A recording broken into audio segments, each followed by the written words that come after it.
उपस्थित असलेल्या आदरणीय मातृश्री बिरादारताई, श्री बिरादार सर, या विद्यालयाचे प्राचार्य,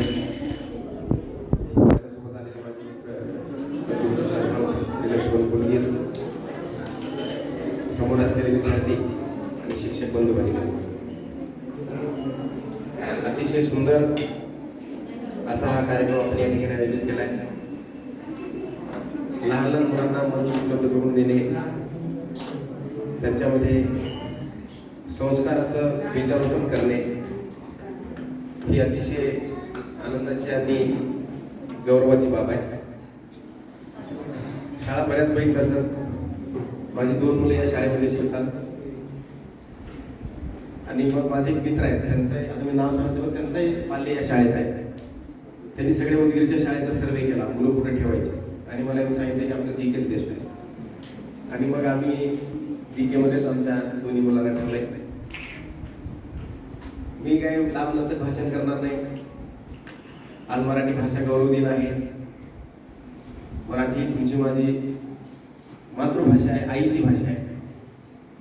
आपण पहिला शब्द मराठीमध्ये उच्चारतो खूप, आणि आताच परवा मराठीला अभिजात भाषेचा दर्जा दिला आहे सरकारने. अभिजात भाषा म्हणजे त्या भाषेला किमान 2000 वर्ष पूर्ण झाली पाहिजेत. त्या भाषेचं स्वतःचं खूप मोठी शब्दसंपदा पाहिजे, खूप मोठा विस्तार पाहिजे. आपल्या मराठीचा खूप मोठा विस्तार आहे.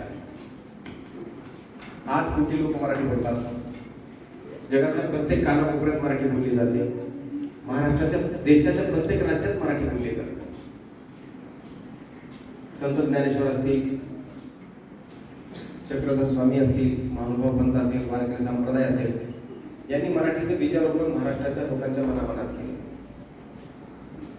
आपल्याला अभिमान वाटतो की महाराष्ट्र जगात, देशात सगळ्यात संपन्न राज्य आहे.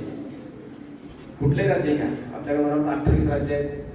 28 राज्यापैकी सगळ्यात प्रगत आणि सुसंस्कृत राज्य कोणतं असेल तर आपलं महाराष्ट्र आहे. का महाराष्ट्र सुसंस्कृत आहे, का महाराष्ट्र प्रगत आहे? तर महाराष्ट्रामध्ये संत ज्ञानेश्वर झाले, महाराष्ट्रामध्ये संत तुकाराम झाले, महाराष्ट्रामध्ये संत नामदेव झाले. संत नामदेवांनी महाराष्ट्राची मराठी भाषेची पताका तिकडं पंजाब पर्यंत नेली. शीख समुदायाचा जो सगळ्यात पवित्र ग्रंथ आहे, त्या ग्रंथामध्ये नामदेवजी की मुखबाणी नावाने नामदेवांच्या ओव्या अभंग समाविष्ट आहेत. ही तुमच्या माझ्या महाराष्ट्रासाठी अभिमानाची बाब आहे. आणि महाराष्ट्रामध्ये युगपुरुष झाले छत्रपती शिवाजी महाराज, ज्यांची आपण आता नुकतीच जयंती साजरी केली. महाराजांनी मराठीला राजभाषेचा दर्जा दिला. कसं असतं, आपल्याकडे आक्रमण होत होती, परकीयांनी आपल्यावर राज्य केलं. जेव्हा परकीय आपल्यावर राज्य करायला येतो ना, तेव्हा त्याची भाषा सोबत घेऊन येतो, त्याची संस्कृती सोबत घेऊन येतो, त्यांच्या चालीरीती सोबत घेऊन येतो. 800 वर्ष मोगलांनी राज्य केलं, 200-250 वर्ष इंग्रजांनी राज्य केलं, पण आपली मराठी जिवंत राहिली. परत निजामाचं राज्य आपल्यावर होतं, मराठी जिवंत राहिली. 52 मराठीच्या बोली आहेत आणि मला वाटतं 8-10 मराठीच्या प्रादेशिक भाषा आहेत. कोकणात मराठी बोलली जाते, वेगळी आहे. आपण जी मराठी बोलतो ती वेगळी आहे. भाषा ही प्रवाही असते. प्रवाह जसा नदीचा प्रवाह जसा बदलत असतो ना, तशी भाषा ही प्रवाही आहे, बदलत राहते. 12 कोसावर भाषा बदलते असं मराठीत म्हण आहे. इथं मुखेडला जा, तुम्ही जामला जा, आपल्या इथं जाम जवळ आहे, जामला जा कशी मराठी बोलते बघा. हे सगळं मराठी भाषिक पट्टा आहे. आपण इथं बॉर्डर आहोत कर्नाटकाच्या, इथं तोगरी संपली कर्नाटकचं बोलतं, आपल्याला सगळ्यांना माहिती आहे. तुम्ही इथं कमालनगरला जा, तिथं मराठी बोलतात. थोडं समुद्राला जा, डिकीला जा, तिथली मराठी भाषा कशी आहे बघा. थोडं लातूरच्या पलीकडे धाराशिवला गेलं तर तिथली मराठी वेगळी आहे. त्याच्या पलीकडे सोलापूरला गेलो तिथली मराठी वेगळी आहे. पलीकडे कोल्हापूरला गेलो तिथली मराठी भाषा वेगळी आहे. म्हणजे 12 कोसावर जसं नदीचं पात्र बदलतं ना, तसं भाषा बदलत राहते. आणि मराठी ही जनमानसांची भाषा आहे. शासनानं मराठीला चांगले दिवस आले पाहिजे, पण मला वाटतं असं काही गरज नाही, कारण ही भाषा मरतच नाही. मराठी भाषा मरणार नाही. आज अपरिहार्यत अशी झाली आहे की आज आपण, जग खूप लहान झाले. आता माझ्या खिशात मोबाईल आहे, माझ्या मोबाईलमध्ये वेगवेगळे ऍप आहेत. फेसबुक आहे, यूट्यूब आहे, व्हॉट्सअप आहे आणि हे सगळे जागतिक लेवलला चालणारे ॲप आहे. मी चीनमध्ये गेलो तर चीनमधला माझा मित्र मला व्हॉट्सअपवर चॅट करतो, अमेरिकेतला माझा मित्र मला व्हॉट्सअपवर बोलतो आणि तो तिथून मराठीत बोलतो. मला याचा अभिमान वाटतो की तो अमेरिकेत आहे, आफ्रिकेमध्ये एक माझा मित्र आहे, तो तिथून मराठीमध्ये मला चॅट करतो. म्हणजे माझी भाषा कुठे गेली? आफ्रिकेत गेली, इंग्लंडमध्ये गेली. उदगीर एक असा आहे सांगतो की उदगीर मधला माणूस जगात नाही असा एकही देश नसेल की जे उदगीर मधला माणूस जगात नसेल.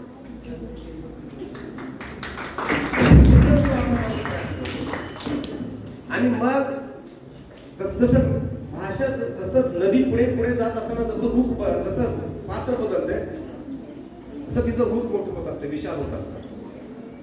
ज्ञानेश्वरांच्या काळातली मराठी वेगळी आहे. मराठीचे काही कालखंड आहेत. मी मराठीचा विद्यार्थी आहे. यादवकालीन मराठी म्हणजे राजावरून मराठीचे कालखंड पडले. यादवांचं राज्य होतं महाराष्ट्रावर. यादवकालीन मराठी ज्या मराठीमध्ये ज्ञानेश्वरांनी ज्ञानेश्वरी लिहिली, जाणीवपूर्वक लिहिली. चक्रधर स्वामींनी महानुभाव पंथाची स्थापना केली.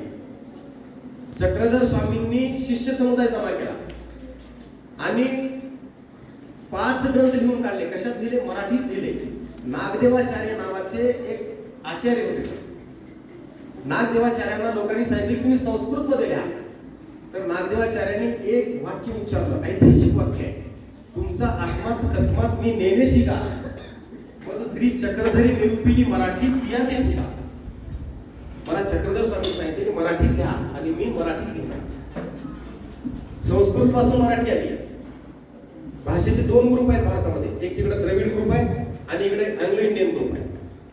उर्दू, हिंदी, पंजाबी, ज्याची देवनागरी लिपी आहे ना, त्या सगळ्या लिपी इकडच्या आहेत. त्यात मराठी आहे, पाली आहे, उर्दू आहे. त्या भाषा संस्कृतापासून आलेल्या आहेत. संस्कृत, प्राकृत, अपभ्रंश आणि मराठी. संत ज्ञानेश्वरांचा छळ केला गेला. भक्ती सगळी संस्कृत मध्ये होती. काही ठराविक लोकांनीच भक्ती करायची आणि मग संत ज्ञानेश्वर महाराजांनी मराठीमध्ये लिहिली ज्ञानेश्वरी. भगवद्गीतेवर त्यांनी समीक्षा केली. आज घराघरामध्ये रामायण महाभारतात ज्ञानेश्वरीचं पारायण होतं.